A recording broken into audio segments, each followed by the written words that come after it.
Buenos días, mi nombre es Juan Sebastián González Camacho. Bueno, en este video vamos a presentar el proyecto que hicimos en el curso de Introducción a Programación Orientada a Objetos, en el que incluimos tres materias fundamentales, las cuales son cálculo, álgebra lineal y matemáticas discretas. Entonces vamos a ir explicando poco a poco cómo manejamos todas las funciones y toda la parte gráfica. Entonces esta es la primera ventana. Eh, Todo se maneja desde aquí. Esta es la ventana principal. Desde aquí es pues la bienvenida que da el programa, que es aquí donde estamos ubicados. Este panel general es el menú que se abre cuando nosotros le damos en iniciar este panel. Aquí entonces vemos los contenidos. Aquí tenemos los botones para ingresar a cada materia. Aquí este panel back lo que controla es el retroceso. Cuando entramos a una materia, poder devolvernos otra vez al panel general. Y ya es la parte principal del proyecto, cómo ir de una ventana a otra.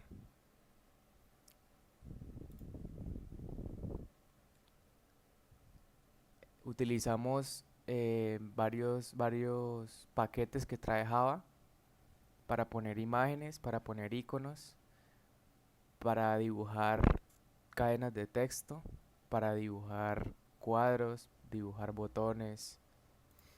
Utilizamos clase de fuentes para modificar las fuentes que queríamos utilizar. Y ya.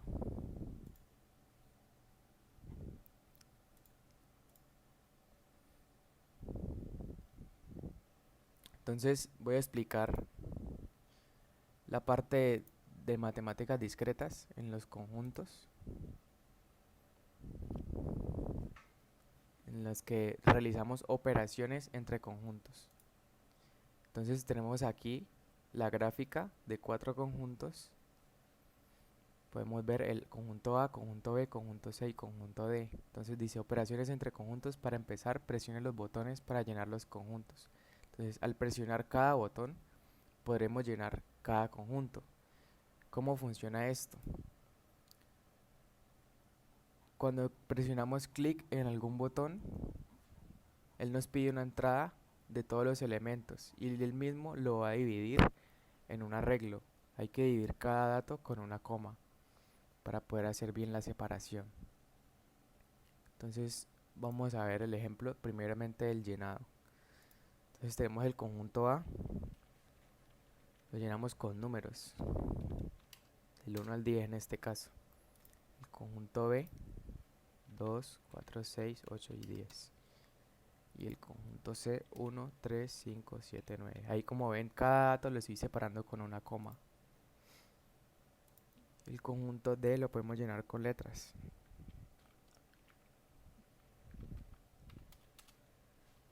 Listo. Entonces vemos aquí pues que nos hace cada operación. Entonces A unión B, nos hacen A intersección B, A menos B. Así mismo con varios pares de conjuntos. Entonces miramos aquí cómo funciona la unión. Tuvimos que crear un método auxiliar que usábamos en todas las operaciones, que es el método pertenece. Entonces evaluamos si un elemento pertenece a un conjunto. Así es como creamos la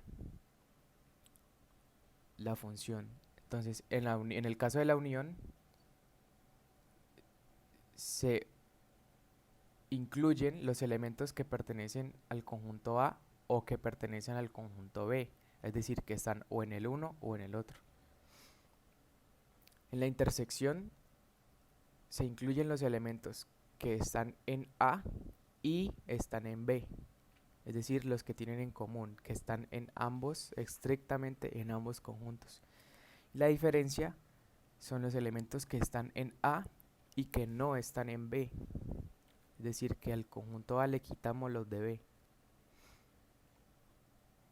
Y ya tenemos aquí una funcioncita para imprimir el resultado que nos da. Del mismo modo para las gráficas, si vemos que cuando estaban vacíos no tenían color, ya cuando llenamos cada conjunto se colorea la zona del conjunto que llenamos. Buenos días, mi nombre es Eduardo Páez y en este caso vamos a explicar cómo funcionan algunos puntos del proyecto final de introducción a la programación orientada a objetos. A mí me correspondió la parte de cálculo y pues lo primero que vamos a hacer es ver qué va a hacer cada uno de los recuadros, que por ejemplo en el primer punto lo que hace es evaluar una función y graficarla. En el segundo recuadro vamos a evaluar dos funciones, graficarlas y verificar su punto de intersección y si son paralelas o perpendiculares. Y en la parte de abajo, pues el tercer punto, vamos a evaluar el teorema de Pitágoras y vamos a hacer como un gráfico de cómo se representaría él. Listo, entonces aquí nos piden que presionemos el botón para comenzar. Entonces, iniciamos acá. Lo que hacemos aquí es ingresar los datos. Entonces, damos establecer una función. Se ingresaría pues el valor que tomaría A, que en este caso puede ser 5, y después nos piden el valor de B. Le podemos poner, no sé, 8. Y se establece el intervalo en donde se va a graficar la función. Yo quiero que grafique desde menos 5 hasta 5. Y en 0 y completamos. Listo, entonces aquí se nos graficó la función que ingresamos. ¿Cómo funciona esto? Pues primero hicimos una clase cálculo en general, que lo que hace es almacenar cada una de las otras clases, pues para cada punto, para el punto 1, 2 y 3. Entonces dentro de la clase 1, lo que vamos a encontrar primero pues es la parte gráfica, que es lo de reconocer en qué parte del gráfico dimos clic y pues ejecutar cada función dependiendo de lo que necesitemos. Lo que hacemos acá es generar unas variables de tipo entero, x y y reemplazar eso en el momento de introducir los datos en JOption Paint. Y pues eso es básicamente cómo funciona el primer punto. En la clase 2 pues es básicamente lo mismo, sino que pues se le agrega pues el extra de evaluar cuál es su punto de intersección y cuál es su pendiente, para ver si son perpendiculares o si son paralelas. Y en la clase 3 ya es la que les había comentado, el teorema de Pitágoras, que sería, pues dependiendo de los datos que le ingresemos, nos va a hacer un gráfico en donde nos va a mostrar una sombra, una altura de un edificio, para hallar como el ángulo en que se forma pues el teorema. Aquí pues va a ser la demostración del punto 2 y luego continúo con el punto 3. Entonces, como les decía, pues se establecen las funciones igual que en el punto 1. Entonces nos piden lo de la función 1. Entonces para A demos 3 y para B demos 9.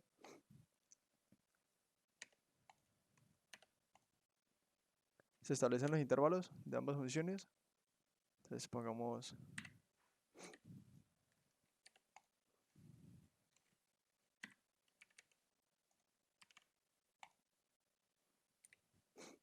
entonces aquí se nos graficaron las funciones.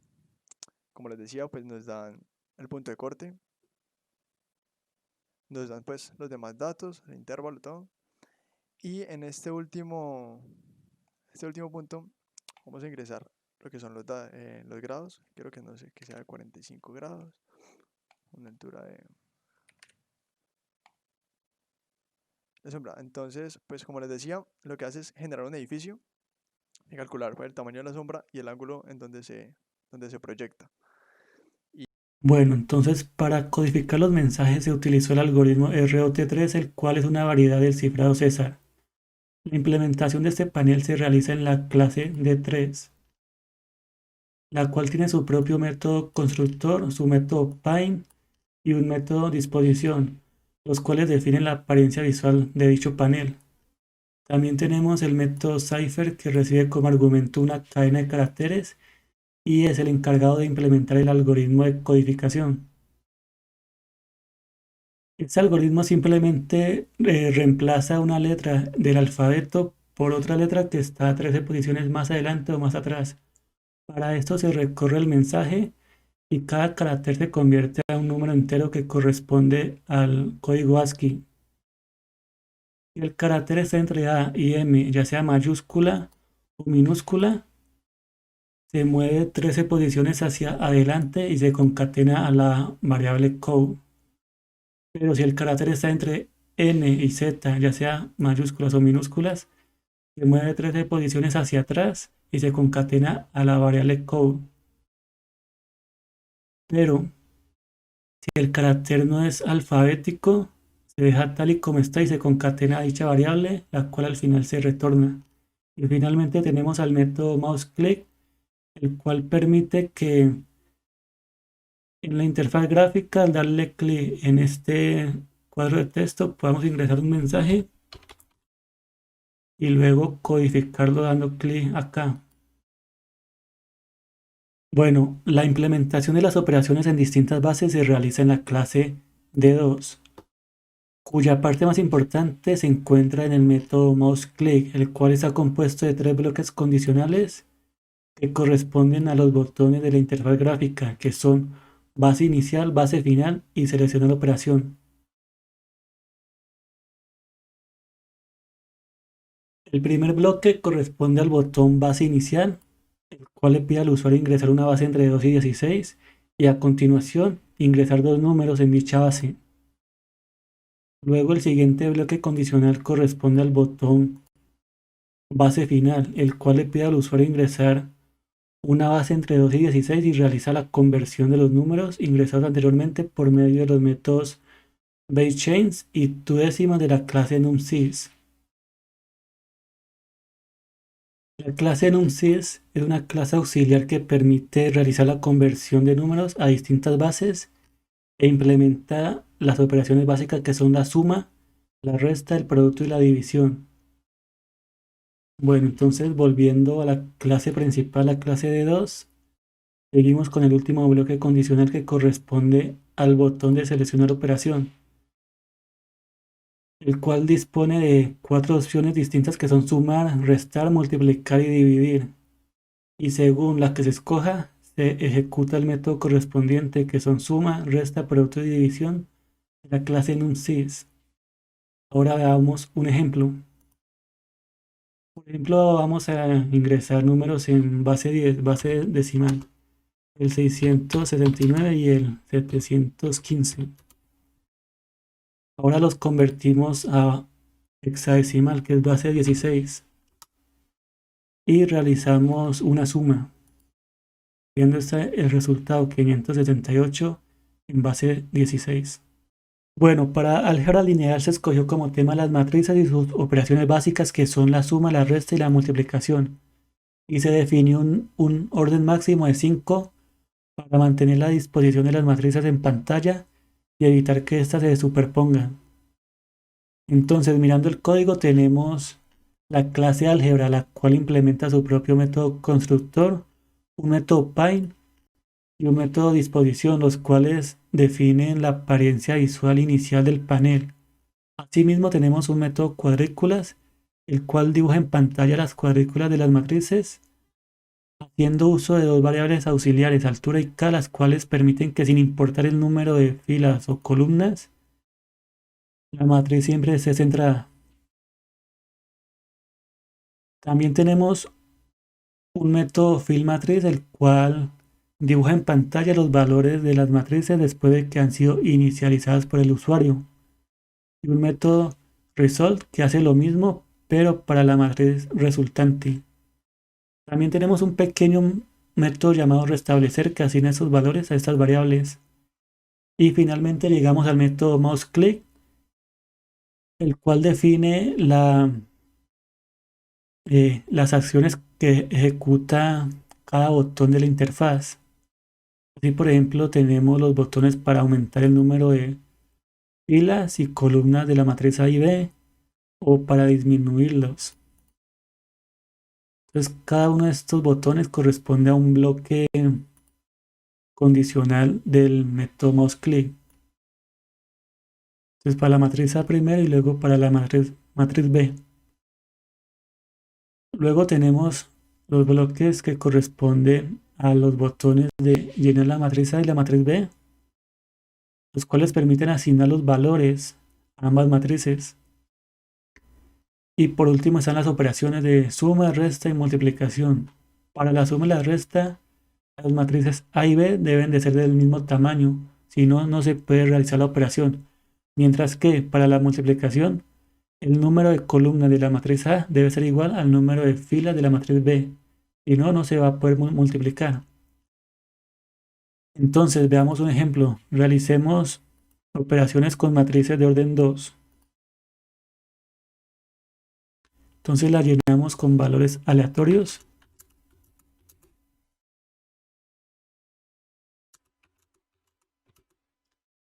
Y realizamos la suma, la resta y la multiplicación. Y eso es todo.